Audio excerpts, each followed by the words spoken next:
All right, I am super excited to introduce our next presenter, Ashton Burrell. Ashton comes to us from Danner Boots, lacrosse footwear, and is a manufacturing engineer there. I've had the pleasure of getting to know her over the past couple of years. She's got a lot of enthusiasm, and it's been really fun to see the different things that she's been able to put into play. And that is one of the reasons I invited her to share with us today, is because when I saw one of the systems she has in place, which I've used before previously, to help with flexible production levels, I thought that it would be really great for her to come and explain how to do an analysis of your output based on customer demand and how you can create tools that can then show the line so that they can self-manage themselves and the supervisors can know how to flex their staffing along the way. So super excited for her presentation. Fun fact about her is when she was at OSU, she was on the global formula racing team and built the formula cars. And in her spare time, she likes archery, tennis, and traveling. So I am going to turn this over to you, Ashton. Thank you. Thank you so much. I'm happy to be here and show you guys some tools that we use here at Danner. So first off,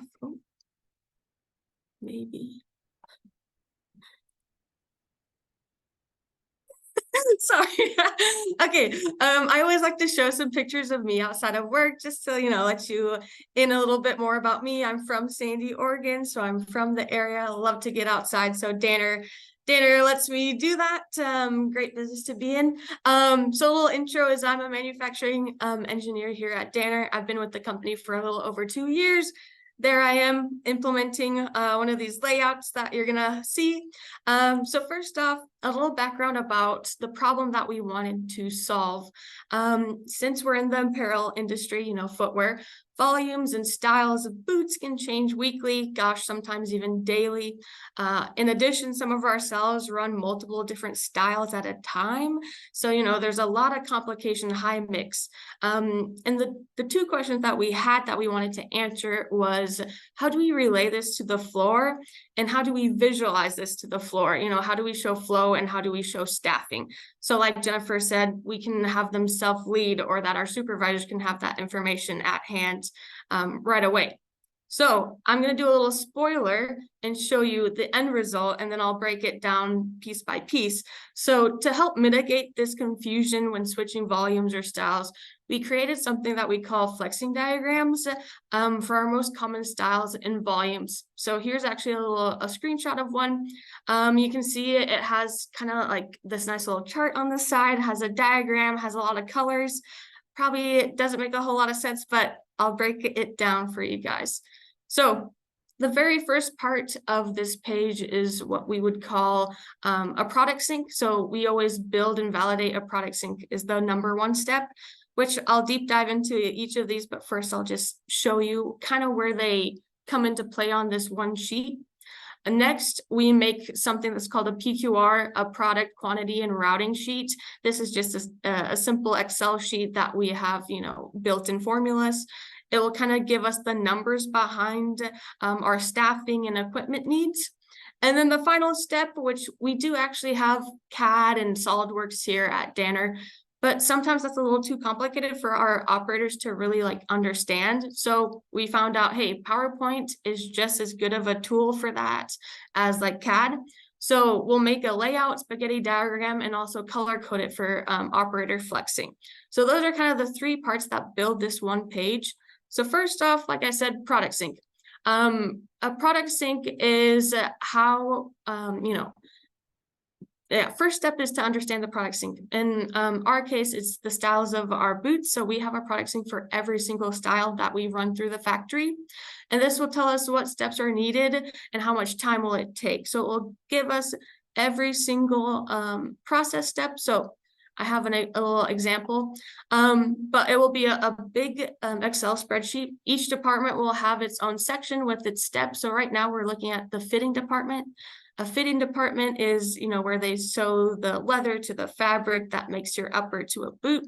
It's our most complicated part of our process. So we're just looking at fitting. You'll see that we'll list out, hey, we have 17 steps for this one style.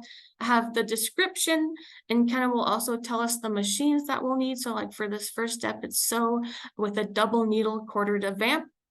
And then we also break it down into times, which is really important for us. We use this all over the place. But first, it will tell us, to mug 12 pairs, which we usually do 12 pair lots when we're running boots through the factory.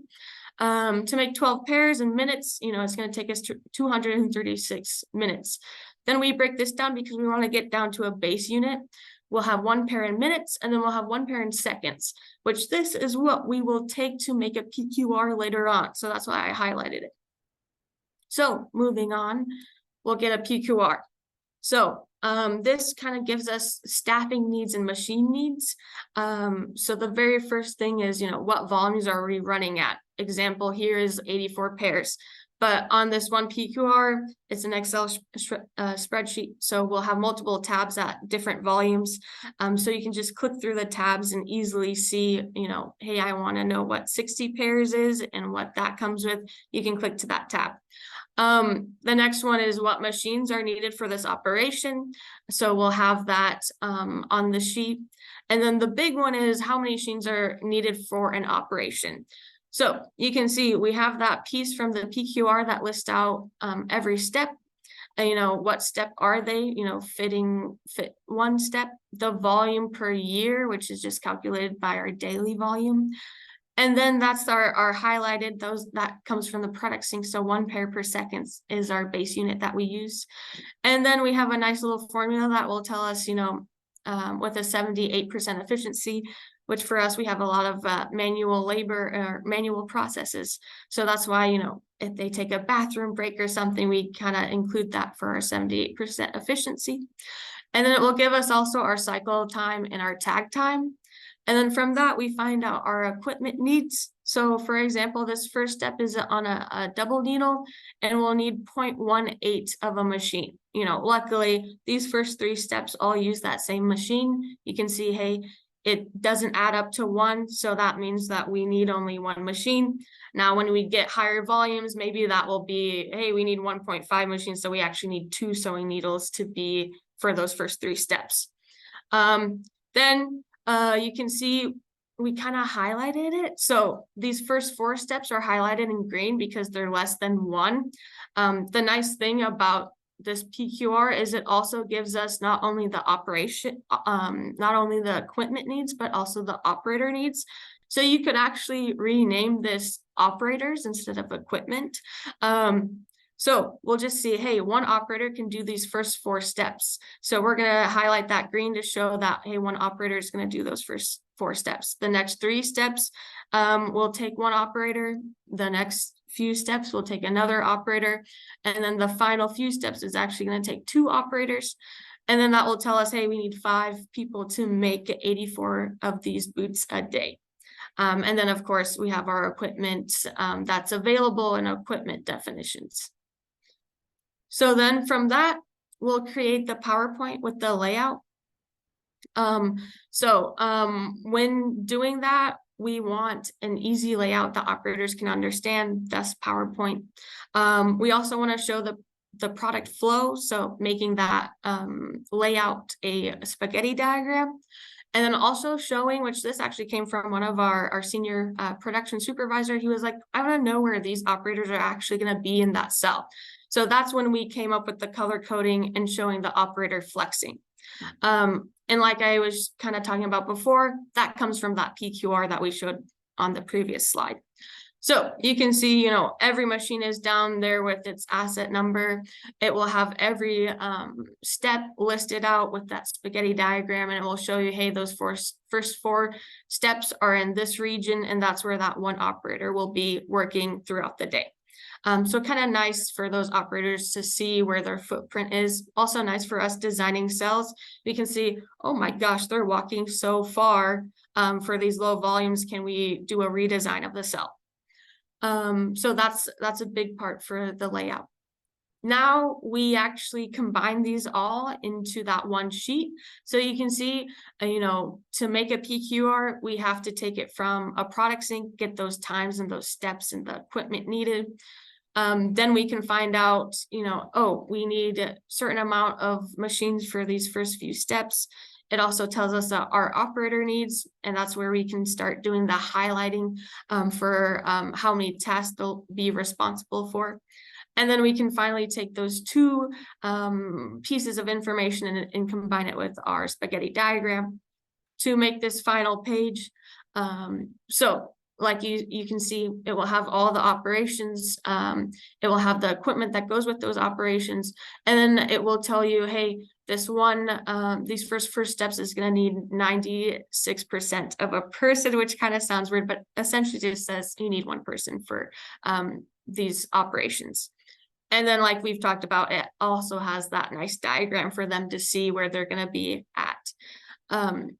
Another part of this is actually just showing machine constraints, like, oh, maybe we only have a limited amount of sewing machines. So we'll kind of list that out there and make it obvious.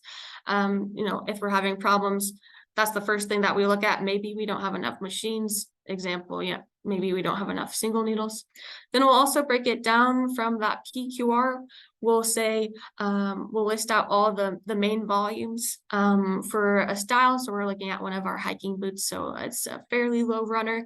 And then our production supervisors actually wanted to know, like, which volumes are the best to run at, so that we can kind of work with the planning team and say, hey, instead of maybe doing 72 pairs because it's not quite efficient running, maybe we hold off and we try to always run 84 pairs. So that's where we highlight these volumes. And I'll kind of dive into that more because it might sound questionable, but so how we do this is, so you can see 84 pairs, we need 5 people, has a nice tag time, and you'll see, okay, yeah, every operator is fairly balanced. At the bottom of these Excel spreadsheets are line balance diagrams, so you can see that even easier. So it's like, oh, okay, we need 4.71 people, essentially 5 people. We can kind of set up that cell and forget about it because it's going to just self-run. But maybe at like an example, 60 pairs, it's going to say you need 4 people, but in reality, you only need 3.36. You know, you have to round out up because you can't cut someone in half. So that one, you can't exactly set it up and just leave it and forget about it. You actually have to think, okay, I need to flex operators in and out of the cell when needed. And so that's where we say it's not quite as efficient because it doesn't have that set it up and forget about it aspect. So that's where we get into our highlighting. So another little useful tool for our operators or for our production supervisors, or even just our planning team. So in actual practice, we have these process boards. It will have an OMS, which is just the document that will tell you the work instruction. And then we'll also just have that staffing for that boot. Staffing versus volumes, and you know, those green and red highlighted volumes, and then we'll have that diagram there for them to see at that specific volume. The nice thing about this is we wanted it to be easy to change and do it in real time. Like I said, each week could be different. We could be running a different style, or we could be running at a different volume, and we want to be able to change that out. So we actually just added Velcro to these sheets, and we have a binder that's in the production office. So each week, let's say Monday, they go, hey, we're going to actually be running at a different volume. They'll grab that notebook, grab the appropriate volume for that cell, and they'll just replace it on the board and put that old one back into the binder. So it has a really nice, you know, real-time update, which was one of the problems we were fighting with on our floors. How do we change these volumes, because we change so often here at a footwear company?